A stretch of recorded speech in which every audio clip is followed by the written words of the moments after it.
Welcome to Blueprint York. Thank you everybody for coming. I'm founder and CEO of VentureBeat, and we kicked off a conversation last year, started in Reno.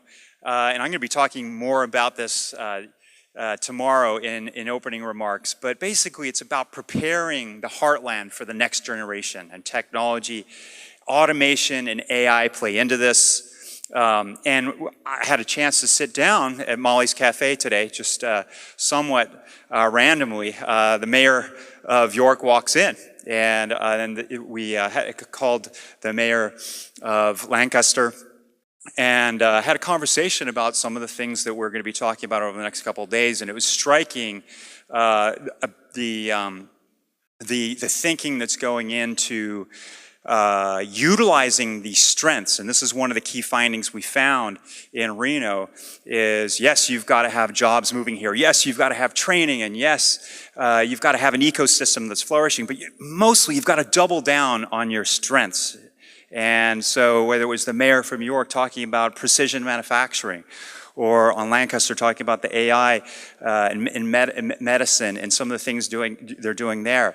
The last part of the conversation that we learned in Reno is you've got to come together as a region. And so we've got some really good conversations that are happening over the next couple of days. So I'm really excited to be here and learning more. I'd like to meet all of you about the stories and about what you're doing to prepare this region for the coming wave and generation. So without further ado, I'd like to welcome the two mayors of those two cities, from York, and Mayor Michael Helfrich, and Mayor from Lancaster, Danene Sorace. Welcome. Thank you. Thanks. Good evening, everyone. Good evening. So I thought we'd start off with a little bit about how we got where we are. I know last year we had the Rise of the Rest, which also kind of had a tagline of, referencing us as the Rust Belt. As some of you have heard, this the manufacturing community that has less manufacturing than it used to. But, when I look at York City, and we were discussing this earlier, Lancaster kind of has had the same history, that York played a prominent role in the early part of this country, as did Lancaster. And the manufacturing at that time, mostly driven by steam and water. The Industrial Revolution, there were lots of people that were taking ideas and then taking them at least around the country, if not around the world. And then we got into the second industrial revolution where we moved things up electricity and larger manufacturing, assembly lines, and York became a powerhouse. And if you have an opportunity to walk around York and see the architecture that we have here, most of the incredible architecture we have is from the wealth that was generated from that era, the 1880s to the 1930s period. Even into the 1940s. But then we had the third industrial revolution, and that was the digital age, and York doesn't have much to say about that. And I think we're in the same boat, right? Mm-hmm. And I think about 99% of the boat too. That's why we look at places like Silicon Valley, San Francisco, Seattle, New York, Philly, Boston, and that's where things happen more. But we were left behind. And we were still in the second industrial revolution, and in certain ways we still are. We're still living off of our laurels from that time. But now there's a completely new wave, the fourth industrial revolution, artificial intelligence, the robotics, Internet of Things, big data. And even though I am in a relatively small community, 44,000 in our city and 250,000 around, I know that if we join together and we work together, we can still become a powerhouse in the fourth industrial revolution. And I think it's important to not only us, but to the United States, that we make sure that we, and when I say we, I mean the government, the venture capitalists, investors, the entrepreneurs, everybody working together, we spread out the innovation, technology, and make sure that everybody is participating, because we have a long century ahead of us if we are going to continue to compete with China, who has already declared that they want to own the 21st century. They want to own fourth industrial revolution. And just like in your portfolio of investments, if you're smart, you're going to diversify. And I think we give the opportunity, as well as hundreds of other cities across the country, we give the opportunity to diversify and not just hang on the coasts and hang in 4 or 5 places across the country. So I think we have a lot to offer, and we're going to talk some more about that. But I just wanted to kind of put it in perspective of why we're even talking about the heartland. Because we offer a lot more than just a cheaper location to do some things, which is one of our benefits. Which is definitely a benefit. Anyhow, Mayor. So I was thinking about tonight and our conversation together, I was thinking about my role as mayor, which is very diverse and every day is a new adventure. But a key part of my role in Lancaster is to create an enabling environment that allows for people's ideas to take root. And so if you read the Philadelphia, or if you read the Philadelphia Inquirer, there was a recent article about a new bowling alley and arcade game and restaurant bar that's opening in Lancaster called Decades. And one of the investors is an economist. And one of the things that he was looking at was the degree to which new businesses are starting in Lancaster and in our region across different sectors of the economy. And that just really, it showed him that Lancaster was a good place to invest, because we have so many new businesses opening across so many different segments.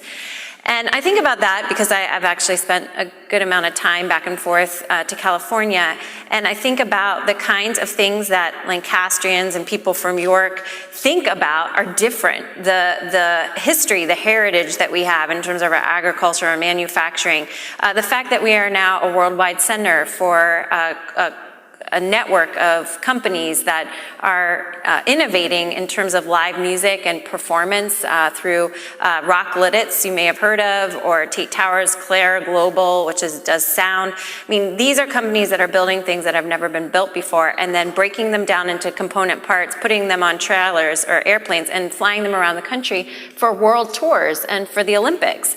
And so people don't think about Lancaster in that way. They think about Lancaster in the way of Amish. And they don't necessarily think about us as a region, but I think about York and Lancaster as, we are very close to Philadelphia and Baltimore, respectively, and how we are becoming, in a way, extensions, suburbs of these cities. We have the benefit of the Amtrak train station, which is literally a connector. Many people live and work in Philly and live in Lancaster. And so this is really an invitation to be thinking about mid-sized cities as like where it's happening. And there are other mayors across the country who are talking and writing about this, because this is an opportunity to think about and approach problems in a different way, bridging from a different kind of past. Silicon Valley got to write its future, and when I think about the first wave of technology and technology companies. I mean, this was Andy Grove and the Packards and Gordon Moore and, sort of that microprocessor, Intel, fueled. And then I think about where it is now and the kind of data and technology focus that it has. It's not talking about agriculture. It's not necessarily thinking about the same kinds of things that we're tackling here in Pennsylvania. And I'm just going to put a little note. Climate change is changing the way and the role of technology and the way that we need to be thinking about things. And when I think about climate change and its impact on our food systems, I live in a county that is, quote unquote, a breadbasket. I mean, we have such a rich agricultural heritage. And I think about that a lot in terms of our food systems and the way that we're going to be using technology advance that, those changes that are happening in our planet. So in Lancaster, you have, and I think it's in New Holland, right? There's a lot of manufacturing of agricultural equipment, right? Yep, Case New Holland. So, and you are looking to and talking with them about advancing and using technology. Are they talking with you about that? Well, we're actually at Thaddeus Stevens College of Technology launching the Greiner Center for Advanced Manufacturing. And that is directly related to the companies that have made Lancaster their home because they need employers for tomorrow. So when we think about jobs for today, jobs for tomorrow, we've been talking, I mean, if you read Richard Florida, the creative class versus the hospitality class, well, there's like a whole thing that's sort of in the middle, which is manufacturing and what is traditionally career and technology. And so how are we creating this pipeline? And we were talking about, you know, for venture capital and the kinds of things that this audience and those that are watching are interested in is, okay, who are the people? Where are the people coming from? And how, when you build this, like whatever this is, who is going to be maintaining and caring for over time? And what does that workforce look like? And so we have something similar, which is it's an opportunity and a challenge, which is a much higher unemployment rate in our cities. So similar to York, the surrounding county, like in Lancaster, has like 4% or under unemployment, but in the city it's more 8 to 12%, depending. And so that's similar to York as well. And so we need to be thinking about people who are leaving the workforce. They're not even being counted as part of unemployed because they're disengaged. Who are they? And so this is something that I'm thinking a lot about as mayor is who are the disengaged in our community and how are we bringing them in? Because we do have Aspire and Cargis and other companies that are moving right downtown or are downtown in Lancaster, and they're wondering, where are the workers? So, and I want to get back to workforce development, but the reason I brought up the agricultural history of Lancaster is because you're building on a heritage and bringing it into the 21st century and fourth industrial revolution. And we're looking at York in the same way. York has been known forever as a manufacturing community. And we certainly, even though there is so much software and what I call the ephemeral or ethereal side of the revolution, which means that, you know, you can work on AI stuff or on different parts of the technology almost anywhere, but somewhere things have got to be manufactured. And that is our history, and it's our present. So we still, in York, have 1 out of every 5 workers is still a manufacturer. And we have the ability, we still have contracts with the government. We still have places that do precision manufacturing, which is what we need to do. It's 21st century, get more and more precise with our skills. And so we can build on that history, on that workforce pipeline, although we still need to do a lot more development from our side. And I agree with you, we need to do more work on getting skills training.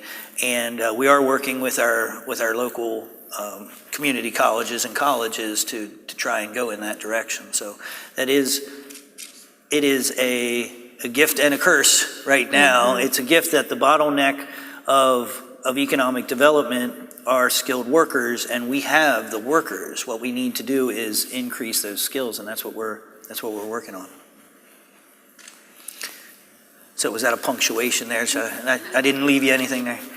Yeah, I think that was, I'm trying to think about, you know, this back to this idea of enabling environment and what do entrepreneurs need in terms of being able to come into a community. I mean, obviously they need capital, they need space to work, they need people, they need to have an open door. And I think this is something that is intrinsically at the heart of what small cities are, is that we are so accessible. You know, you ran into Matt at the coffee shop. You just happened to run into that. That happens to me all the time. it's different when you're working in a small community where you have that kind of accessibility to local officials to be able to make connections. And sometimes we can assist with opening doors in terms of a space, things that we know in terms of, connections to move things forward. And so I think that's just another benefit of smaller cities in how, I don't know, there's like a little bit more hospitality to like rolling out like, hey, okay, we can figure this out with you. And to be a partner in that in a different way than maybe other larger cities are able to do. Yeah, absolutely. I don't think you can, maybe I'm wrong, maybe Bill de Blasio will call me and correct me later, but I don't think if you're in New York and you want to have a meeting with the mayor, when you have a startup or an idea for a startup, you can call him up and you get a half an hour of his time or a tour of some locations. But that's what you get in communities like ours. You actually have one-on-one time and absolutely get guidance through processes that may be a lot more difficult in other places. And we strive for any development that's coming into the city, 90 days through our whole process, through zoning hearing board, land development, all of that. That's our commitment. And so that sort of business-friendly focus makes a big difference too in terms of moving investment from ideation to actually happening. So one of the things that we have done that I'm very excited about, and Skylar is around here somewhere. He's been helping us put this together. We brought on very early on an ecosystem builder. So someone who their full job is to look at that environment and all the things that are working and the things that aren't working, the things that are, what kind of workforce development do we need, and what kind of companies should we be actually searching for to kind of match make with the available skill sets that our people have. So I'm very excited about that, and bringing him up, I wanted to mention and give a shout out to the Kauffman Foundation for having such a great conference last summer, both the U.S. Mayor's Conference on Entrepreneurship and then the eShip Summit. But one of the things that I noticed there was that a lot of communities are doing things to make the community more socially attractive and more attractive for living. So many mayors that I talked to talked about their new entertainment complexes, their new and sports complexes, their new arts district, their breweries. All these things that we love in York, but when you get in a room full of 150 mayors, you realize we're all kind of doing the same thing. And it's called the G word, right? What's that? Gentrification. Oh, well, that's another part of it, yes. So that's another part of it. Yeah, that's a whole thing we have to balance out. But what I found that particularly York has, and talking with you, I think Lancaster has too, is more of an identification so that people know that we are manufacturers and want to manufacture stuff here. People are attracted to, you guys produce, 25% of all the agricultural products in the state in one single county. You are the ag representative in the state. And I would like to say we're the manufacturing representative of our state. And it gives us a little more identity, and I think people are looking for identity to build place, not just can you get 3 good beers on any given night, can you have some unique art, and I love all those things. I will always support both beer and art, but it's more than that. It's creating all the things to bring people from idea to generational wealth. The big thing that I'm committed to, and I think I can see it also in Lancaster, is that the time for asking companies to come to York and just give us some jobs, that's over. That hasn't been working for the last 50 years. Right. We need the entrepreneurs to be given everything that they need so that they can take their ideas and turn them into global ideas. And hopefully, as some of our ancestors did, keep some of that wealth cycling back into the community and making the community better, so that we get the next generation of awesome architecture, of awesome history that we look back on now. I'm just struck by how small cities like Lancaster and York have, we're like pure potential. There's so many things that can happen in a city that's our size that is just so much more difficult in larger metro areas. And I'm also struck by how balancing this kind of moment in time that we're at, where we have real scarcity in our labor force in terms of unemployment rates nationally, with higher costs related to people, mostly a lot driven by healthcare. And, you know, the combination how ripe that makes for the kinds of conversations that we're having about AI and automation, while at the same time really understanding that we're also having this conversation about equity in our country and how we are being inclusive to make sure that people aren't being left out or left behind in the next economy as it continues to evolve. And so that's like, these are the kinds of questions that we grapple with while also trying to figure out, well, what is our brand as a community, and how are we communicating that brand to an audience as diverse as this from all across the country in showcasing what we're up for and what we're about and what our histories are, while recognizing that there's a lot of interest and a lot of places that need an influx of not just the capital, but the excitement and energy that comes with, hey, we've got this new thing that's happening in our community, and it becomes sort of this has a ripple effect, both in terms of bringing people in who may be exploring what this is and how to connect to it, and also the ancillary and economic benefits that can be created, but also just pride of place. Like we're passionate about our cities, and we're passionate about the companies that make our cities their home, and we're there every step of the way to ensure the success and also the staying power, because I think that that's really something that we've benefited from. When you walk around Lancaster or York, there's a lot of names that have been around for hundreds of years and who are continuing to support our communities. And there's a legacy about that. And it's something about being rooted in the community values that I think Lancaster and York both reflect.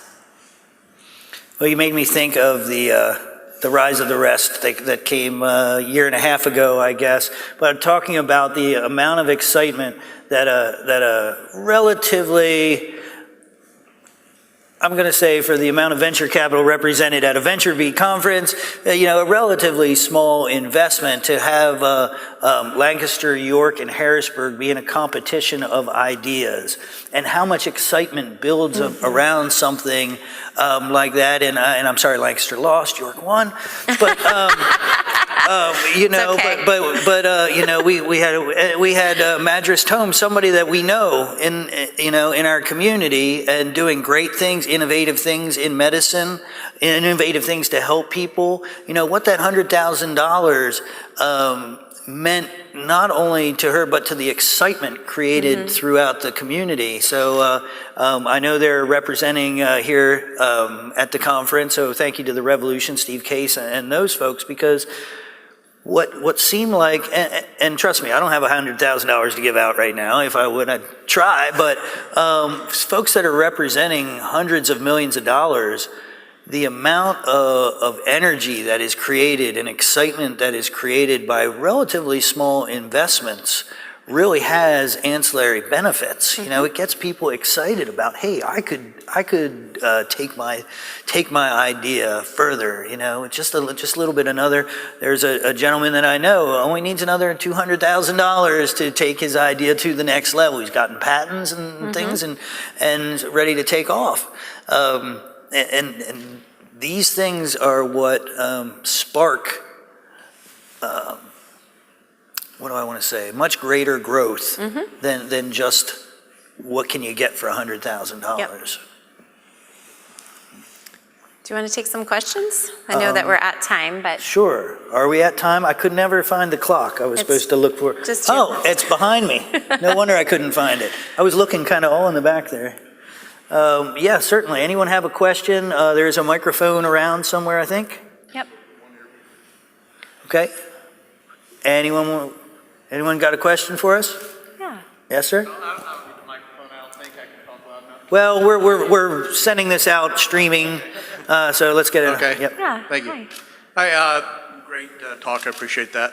One of the topics that you discussed already was the skills gap and the workforce issue that we're all faced with.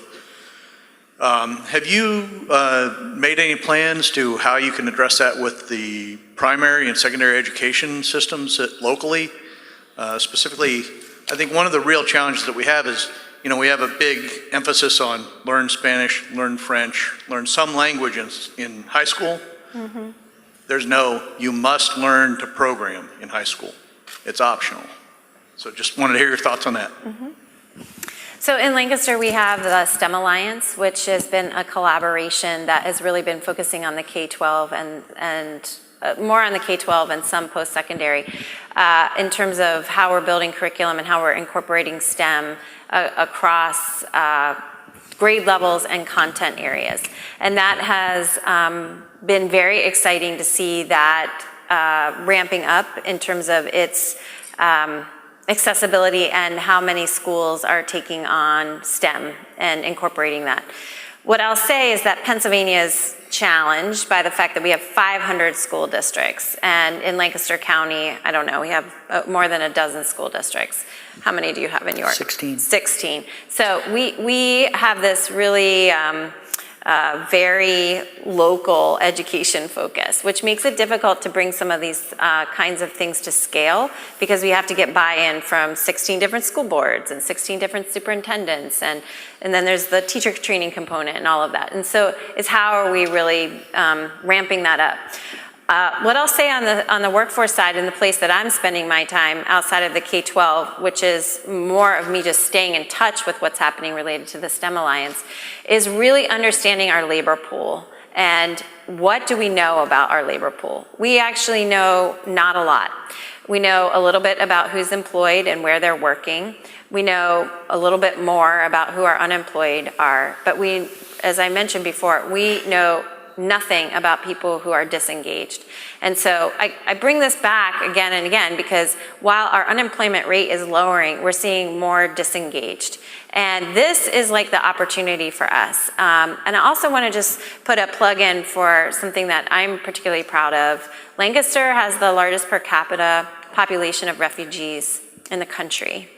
And this speaks to our history as being, founded by William Penn, and sort of the history of people wanting to have freedom to practice their own religion and creating sort of this ecosystem of you're welcome here.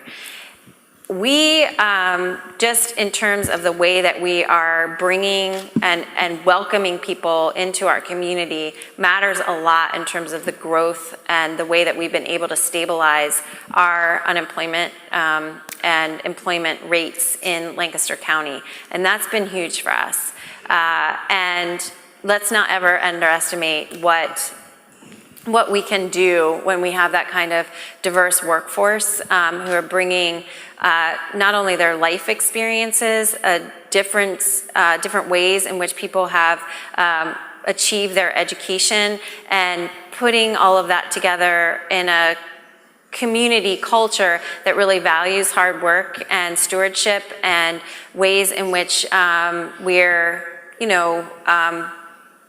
realizing dreams. And so that is something that I think is really inherent to what Lancaster is and how we work through the challenges that we're faced, because we have a lot of really great ingredients, and so it's how we are working through those systems changes. So we have some of the same experiences over here. The STEAM Academy at York City School District is introducing kids into robotics very early on now. They're setting up new academy schools, one for medicine, one for public safety, and then of course we have the STEAM Academy, and those students are learning very early the skills that they're going to need in the future and being introduced to a lot of things. And an interesting thing I was told yesterday was that the young people at the STEAM Academy, when you go into their cafeteria, the kids are all sitting at the tables, they're talking. It's certainly unlike the cafeteria that I was at when I was a kid, but these kids are so focused and really understanding, hey, you gotta have yourself together if you're going to move forward in this kind of a career path, even when they're very young. We are hoping very soon, I'm sure you probably have some similar summer intern programs that maybe the federal government helps us with some community development block grant money, but I have asked this year for the first time that those jobs include coding. What is the school? Somebody's going to have to remind me. It's not zip code, is it? Zip code Wilmington? Yeah, it is zip code? Okay, sorry to yell on the mic. So we went down to a co-working space in Wilmington and met with the folks from Zip Code, and they are taking young people, and instead of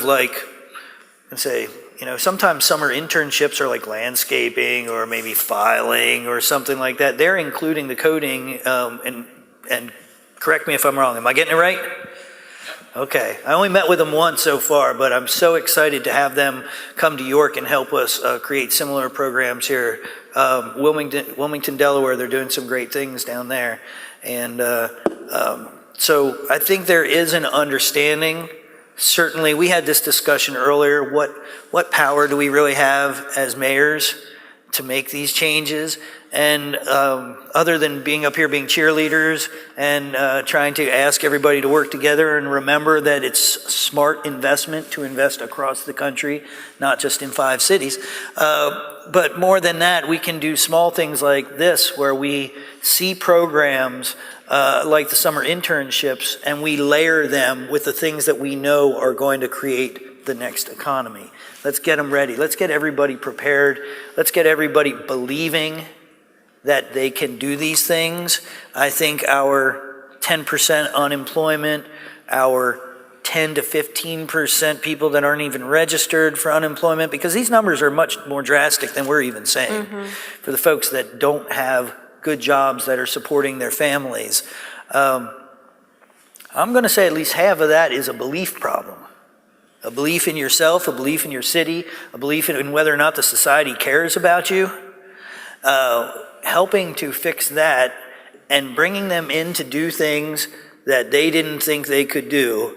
One of the reasons why I'm on this stage and one of the reasons why we're doing this is because John McElligott and York Exponential started bringing these robots in and having little kids like this tall programming robots. Just mechanically programming to slam a basketball. I did it. Vice President Pence did it. If we can do it, anybody can, right?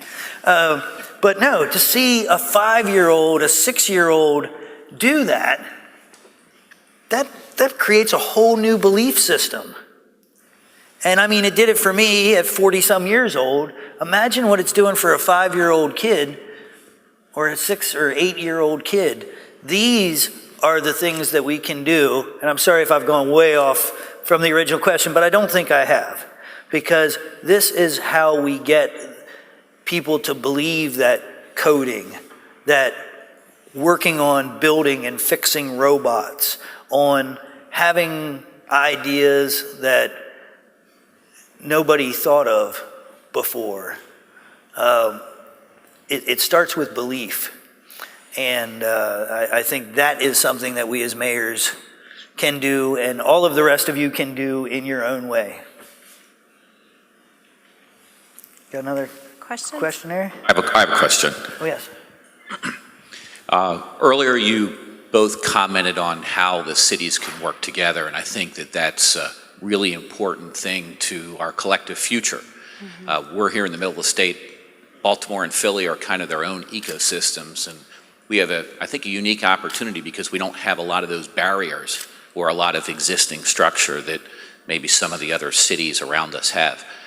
Could you share with us maybe 2 or 3 points that you each think that would be valuable? And while I'm glad Lancaster and York are here, Harrisburg, I think, is another component to our Tri-City area.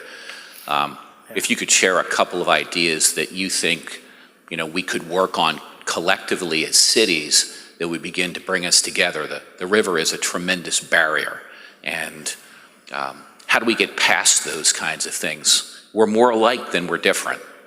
How do we capitalize on that? Well, first I want to apologize to Mayor Pappenfuss because I thought about 3 mayors up here, and then I was like 20 minutes, 3 mayors. I didn't think we were going to get very far in depth. So next time we make sure we bring Harrisburg and Mayor Pappenfuss in. Well, I think one of the things that I'm curious about are the companies that are in our sphere, our geographic region, that are doing business in Lancaster and York, and who are relying on our educational institutions, that are relying on who may have expansion potential, and who are looking for support, and that support comes in lots of different ways. I mean, we have real transportation challenges, and how we are leveraging our roles, our respective roles, to be going to Harrisburg and talking about ways that we can facilitate those kinds of connections and partnerships. So I definitely think as it relates to education, I think about it in terms of transportation, I think about it just in terms of like the challenges that Class 3 cities, that's what we're referred to here in Pennsylvania, cities our size, have in terms of our taxing structure and how we are able to incentivize employment while also making sure that there's a community benefit to the kinds of projects that we're bringing in. And also how we are sharing learning. I mean, the opportunities that Mayor Helfrich and I have to sit down and talk to each other about what's happening are few and far between, because these jobs are unbelievably both diverse and demanding. And it's the best job in the world, and also the hardest, because we don't just do one thing. And so we do need to have forums like this that are allowing that kind of exchange of information and need. Because one of the things that's hard for me to do is to respond to something when I don't know it. And so I'm always telling residents, like, if I don't know it, I can't do something to address it. And so it's the same kind of thing, like having these kinds of conversations and sharing information and thinking through what our communities can offer and who we are bringing to the table to build out a more regional ecosystem to support this kind of investment. I'm game for, and I think you probably are too. Well, absolutely, and you're right, we don't have enough time to focus. We could spend a lifetime focusing on each individual part of our jobs, which is why I brought in, under good direction, brought in an ecosystem builder to just work on this issue.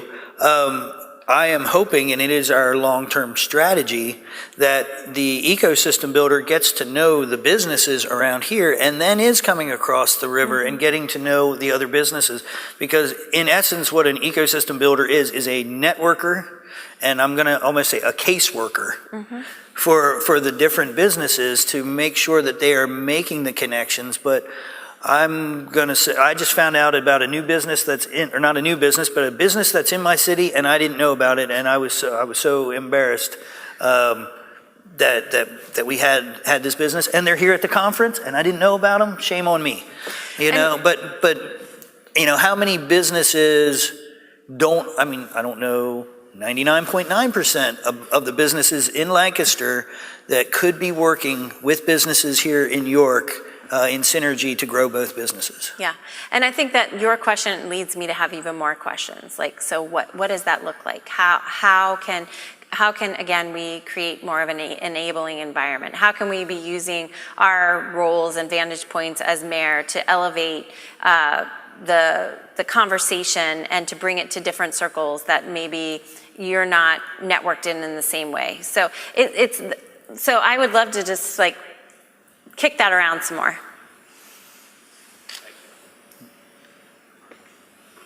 Okay, sorry, we're out of time. Thank you very much. Way out of time. Mayors, yeah, that was a short 20 minutes. Thank you. Thank you very much for joining us. But we're going to take remaining questions out in the reception area, so I'm sure there's a lot of questions. We'll continue the conversation there. What better way to start than this conversation here, the local stamp and conversation. We're going to have the best minds nationally and locally talking about some of these issues tomorrow over the next couple of days, so please join us at the event. So thank you for the sponsors. WorldPay is paying for the cocktail this evening. UFD is paying for the food across the entire event, so local and kind of national, actually international support there. And that's where it comes, right? The conversation that starts. So thank you very much, mayors, for joining us tonight. Thank you. Thank you, everybody. Thanks. Thank you.